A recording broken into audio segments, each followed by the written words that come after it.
नमस्ते दोस्तों आज मेरी कहानी का शीर्षक है सांझ का साथी। पापा, ये क्या किया आपने? इतना बड़ा धोखा, वह भी अपने बच्चों के साथ। क्यों किया आपने ऐसा? आखिर क्या कमी थी हमारे प्यार में, हमारी देखभाल में, जो आपने ऐसा कदम उठा लिया? एक ही पल में सारे रिश्तों को चकनाचूर कर दिया, भुला दिया उन सारी यादों को, उन सारी बातों को जिन्हें याद करके हम खुशी से पागल हुआ जाया करते थे। गर्व किया करते थे अपने पापा पर कि हमारे पापा दुनिया के बेस्ट पापा हैं, जिन्होंने कभी भी हमारी किसी भी बात को नहीं टाला, जो मुंह से निकाला तुरंत ला कर दिया। मुझे याद है पापा, आज भी बचपन के वह दिन जब हम स्कूल जाया करते थे और अक्सर हम लेट ना हो जाएं, आप अपने हाथों से एक एक निवाला हमें खिलाया करते थे। आप कभी कहानी सुना कर, कभी बहला फुसला कर हमें खाना खिलाते थे और हम बहकावे में आकर खा लिया करते थे। हमें तब पता चलता था जब सारा खाना खत्म हो जाता था। आप जीत की खुशी से मुस्कुराते थे, कितना प्यार लुटाते थे हम भाई बहनों पर। आपका सारा प्यार हमारा था पापा, आप हमारे थे पापा। माँ को भी कितनी खुशी होती थी हमें खुश देखकर। याद है आपको, जब एक बार मुझे तेज बुखार आया था तो सारी रात आपने मेरे माथे पर गीली पट्टी रखी थी,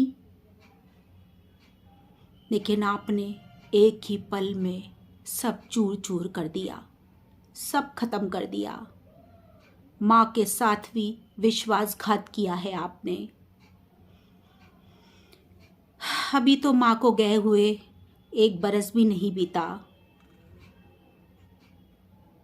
उसकी यादें आंखों के सामने उभरती रहती हैं।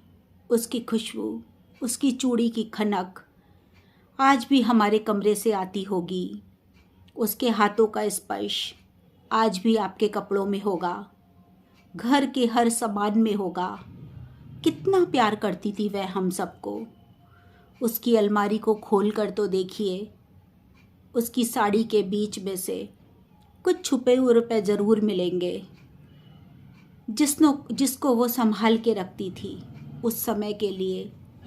जब आपका जन्मदिन आएगा या कोई ज़रूरत पड़ेगी तो वह चुपके से आपकी ज़रूरत का सामान ला सकेगी और उपहार पाने के बाद आपके चेहरे की खुशी को महसूस कर सकेगी। वह हमेशा आपके साथ हर सुख दुख में खड़ी रही पापा। याद कीजिए उस भयानक हादसे को, जब आप एक बार एक्सीडेंट में बुरी तरह जख्मी हो गए थे और डॉक्टर ने हाथ पैर डाल दिए थे। तब माँ का अटूट विश्वास था कि वह आपको बचा लेगी और उसने बचा भी लिया। उसने दिन रात भगवान की प्रार्थना की और मामा जी ने 1 बोतल खून भी दिया था। वह दिन रात लगी रही, बिना थके, बिना रुके और बिना किसी शिकायत के। देखा जाए तो दूसरा जीवन माँ ने ही तो आपको दिया है। आप उसके ऋणी हैं पापा। फिर आप उसे धोखा कैसे दे सकते हैं? उसके प्यार को कैसे भुला सकते हैं? जब वह सारी दुनिया से विदा ले रही थी तो उसकी आंखें सिर्फ आप ही को तलाश रही थी। उसके आखिरी शब्द आज भी मेरे कानों में गूंज रहे हैं। उसे टूटी फूटी आवाज़ में कहा था, दीप्ति, अपने पापा का ख्याल रखना, वह मेरे बगैर नहीं जी पाएंगे।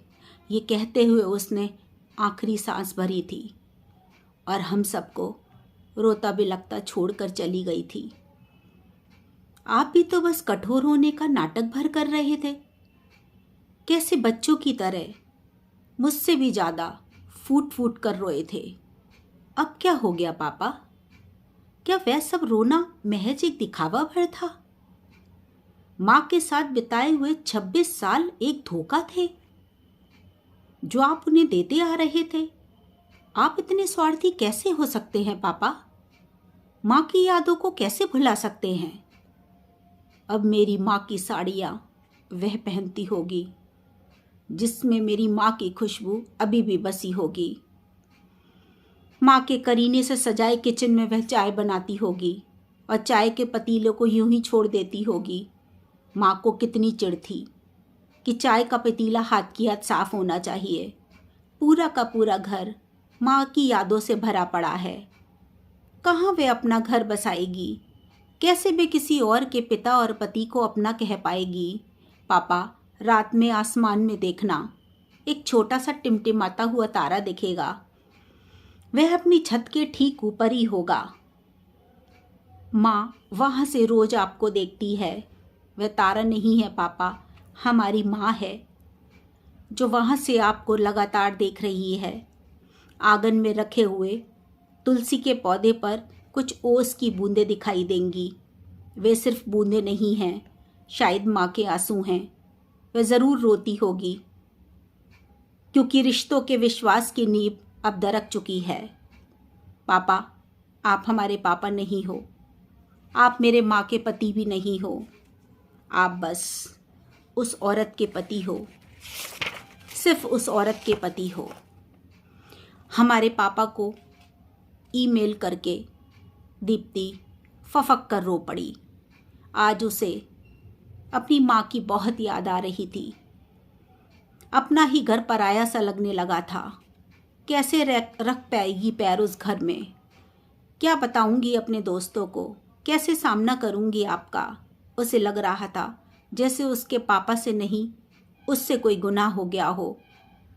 तमाम सवालों से उलझी वह अंदर ही अंदर टूट रही थी। शाम को कॉलेज से लौटते ही उसने लैपटॉप खोला।